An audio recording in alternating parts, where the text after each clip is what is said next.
ये है talks news network और आप देख रहे हैं पॉलिटॉक्स, राजनीति का कच्चा चिट्ठा। एआईएमआईएम के प्रमुख और सांसद असदुद्दीन ओवैसी ने आगामी राजस्थान विधानसभा चुनाव में उतरने का ऐलान कर दिया है। पार्टी सुप्रीमो ने स्पष्ट किया है कि प्रदेश की 200 में से 40 सीटों पर पार्टी उम्मीदवार उतारे जाएंगे। अलवर के टपुकड़ा कस्बे में पार्टी के चुनावी कार्यालय का उद्घाटन करने पहुंचे ओवैसी ने ऐलान किया कि उनकी पार्टी राजस्थान में 40 सीटों पर चुनाव लड़ेगी। चूँकि ओवैसी का मुस्लिम वोटों पर खासा असर है, ऐसे में संभावित है कि पार्टी मुस्लिम बहुल सीटों पर ही अपने उम्मीदवार उतारेगी। गौरतलब है कि राजस्थान में ये चुनावी साल है।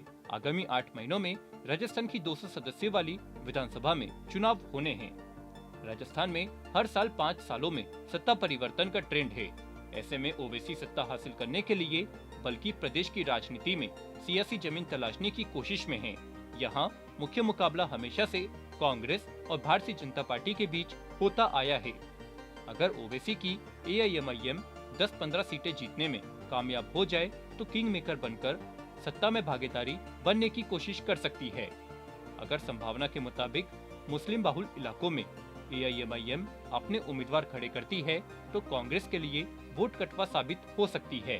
बता दे, अलवर के टपुकड़ा के बाद रामगढ़ पहुंचे ओवैसी ने कहा कि हम नौजवानों की खुशहाली के लिए लड़ रहे हैं। हम हमेशा आपके लिए लड़ते आए हैं और इसी मकसद के लिए काम करते आए हैं।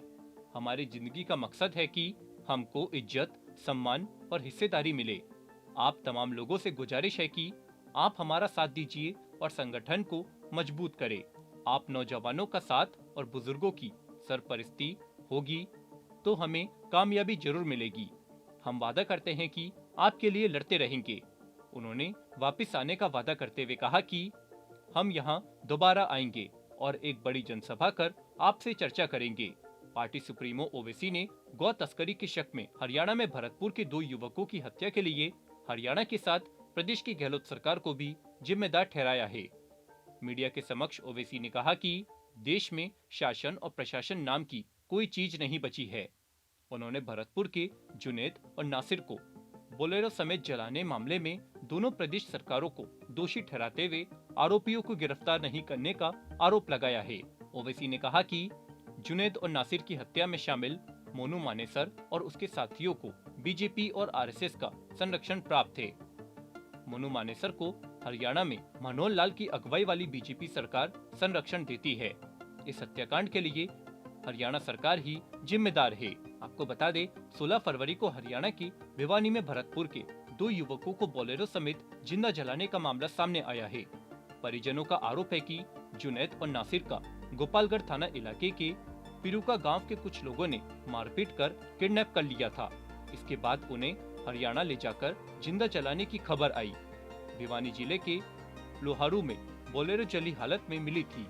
बोलेरो में 2 लोगों की जली हुई बॉडी मिली, जिनके शव बुरी तरह से जले हुए थे। इस मामले में मोनू मानेसर नाम के एक युवक का नाम सामने आया है।